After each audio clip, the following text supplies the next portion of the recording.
ಶ್ರೀಮತಿ ನಿರ್ಮಲಾ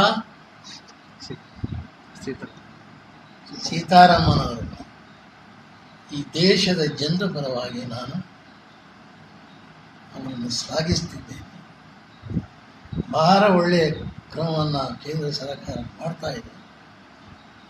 ಮಾನ್ಯ ಶ್ರೀಮಾನ್ ಮೋದಿಯವರನ್ನು ಪ್ರತ್ಯೇಕವಾಗಿ ನಾನು ಶ್ಲಾಘನೆ ಮಾಡ್ತಿದ್ದೇನೆ.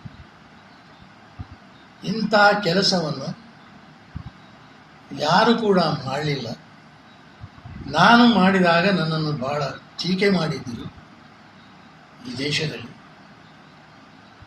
ಆದರೆ ಇವತ್ತು ಈ ಕಾರ್ಯಕ್ರಮವನ್ನು ಮಾಡಿದ್ದರಿಂದ ಈ ದೇಶದ ಬಡವರಿಗೆ ಅವರಿಗೆ ಸ್ಥಿರತೆಯನ್ನು, ಅವರ ಕಣ್ಣೀರು ಒರೆಸುವಂತಹ ಕೆಲಸವನ್ನು ಮಾನ್ಯ ಮೋದಿಯವರು ಮಾಡ್ತಾ ಇದ್ದಾರೆ. ಅವರಿಗೆ ಸಂಪೂರ್ಣ ನನ್ನ ಬೆಂಬಲ. ಸೀತಾರಾಮನ್ ಅವರು, ನಿರ್ಮಲಾ ಸೀತಾರಾಮನ್ ಅವರು, ಅವರಿಗೆ ಎಷ್ಟು ಕೃತಜ್ಞತೆ ಸಲ್ಲಿಸಿದರೂ ಕೂಡ ಸಾಧ್ಯ ಆಗಲಿಕ್ಕಿಲ್ಲ.